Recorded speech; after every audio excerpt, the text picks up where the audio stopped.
Hi, this is Sara Govardhan. Welcome to GS blogs. ప్రస్తుతం మనం సంగారెడ్డి పక్కనే ఉన్నటువంటి ఈ రాజంపేటకు రావడం జరిగింది. సాధారణంగా నాకు చరిత్రలో రాయకను, కథలలో చెప్పకను ఎంతో గొప్ప గొప్ప వారి గురించి కూడా మనం తెలుసుకోలేకపోతున్నాం. సంగారెడ్డిని పాలించినటువంటి రాణి శంకరాంబ గారు నాకు తెలిసినంత వరకు రాణి రుద్రమాదేవితో సమానంగానే అనుకుంటాను. ఇప్పుడు ప్రజెంట్ మనం చూస్తున్నట్లయితే రాజంపేటలో ఉన్నట్టు రాజరాజేశ్వర టెంపుల్లో ఉన్నాము. ఈ రాజరాజేశ్వర టెంపుల్ కు ఒక చిన్న కథ ఉంది. స్థల పురాణం ప్రకారం కావచ్చు, చరిత్రలో చూసుకున్నప్పటికీ కూడా ఒక కథ అనేది ఉంది. గుడిని దర్శించుకుంటూ రాణి శంకరాంబ గారి గురించి మాట్లాడుకుందాం, కొంత చరిత్ర తెలుసుకుందాం. శంకరాంబ అసలు ఎవరు? రాణి శంకరాంబ గురించి మాట్లాడుకుంటే గౌడిచెర్ల గ్రామంలోని ఒక కాపు బిడ్డ. నాన్నగారు వ్యవసాయం చేస్తూ ఉండేవారు. ఆ వ్యవసాయం చేసే క్రమంలోనే చేనులో పని చేస్తూ ఉండగా రాణి శంకరాంబ గారు వాళ్ళ నాన్నగారి కోసం సద్ది తీసుకొని వెళ్తుండగా ఈ వీర నరసింహారెడ్డి ఎవరంటే రామినేడు వంశానికి చెందినటువంటి ఒక రాజు. కలబ్గూర్ను రాజధానిగా చేసుకొని పాలిస్తున్నటువంటి లింగారెడ్డి యొక్క పుత్రుడు వీర నరసింహారెడ్డి గారు మంజిరా పరివాహక ప్రాంతమైనటువంటి మన కలబ్గూర్ను పర్యవేక్షించి వేటకు రావడం జరిగింది. ఆయన అలసిపోయి మంజిరా పరివాహక ప్రాంతమైనటువంటి గౌడిచెర్ల ప్రాంతంలో సేద తీరడానికి ఒక చెట్టు కింద పడుకోవడం జరిగింది. ఆయన నిద్ర నుండి లేవడగానే ఆయనకు ఆకలి దప్పికలుగుతాయి. అక్కడి నుండి వస్తున్నటువంటి మన రాణి శంకరాంబ గారిని చూసి అడుగుదడం జరుగుతుంది.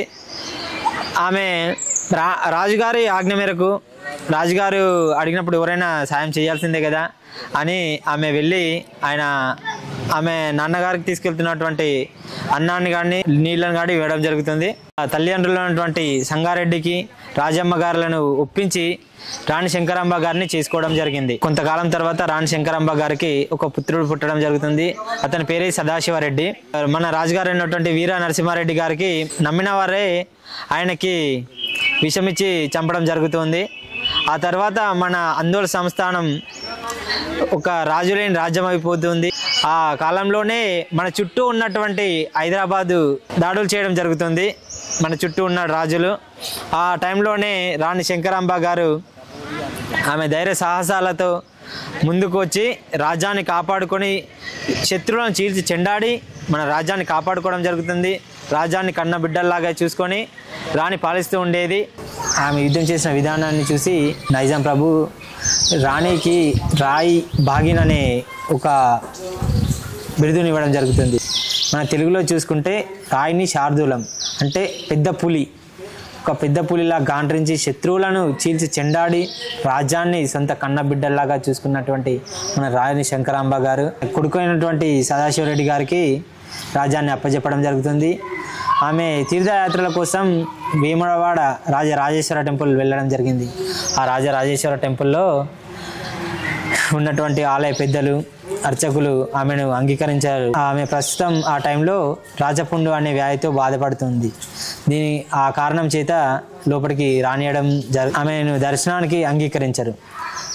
ఆ కోపంతో ఆమె వచ్చి ఆమె సంస్థానం ఉన్నటువంటి మన సంగారెడ్డి పక్కనే రాజంపేటలో శ్రీ రాజరాజేశ్వర టెంపుల్ని కట్టడం జరుగుతుంది.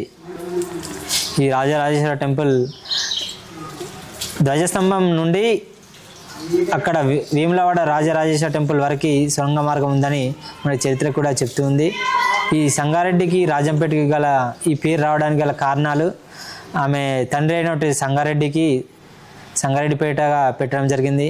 ఆమె తల్లి రాజమ్మ పేరు మీదుగా రాజమ్మ అని రాజంపేటగా పెట్టడం జరిగింది. ఆ తర్వాత మన రాణి శంకరాంబ గారు వ్యాధితో బాధపడుతూ మరణించడం జరుగుతుంది. మంజిరా పరివాహక ప్రాంతంలోనే ఆమెను సమాధి చేయడం జరుగుతుంది. అలాగే అక్కడ ఆలయం కూడా నిర్మించడం జరిగింది. ప్రస్తుతం ఆ ఆలయం ఒక శిథిలావస్థలో ఉంది. ఒకసారి ఆ ఆలయాన్ని కూడా చూద్దాం.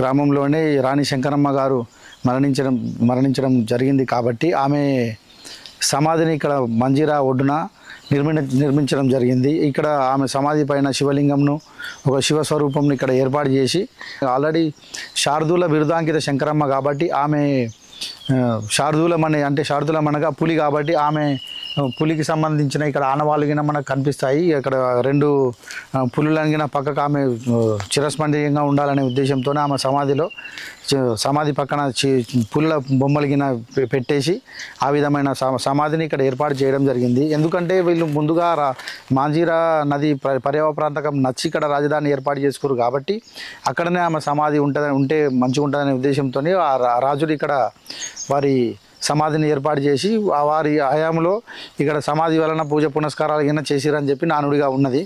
కానీ ప్రస్తుతం కాలక్రమేణా కాలగర్భంలో ఈ సమాధి గిన శిథిలమైపోయి ఎవరికి తెలియని విషయంగా మిగిలిపోయిందని చెప్పి లైక్ చేయండి, సబ్స్క్రైబ్ చేసుకోండి, బెల్ ఐకాన్ని యాక్టివేట్ చేసుకొని కామెంట్ కూడా చేయడానికి ట్రై చేయండి.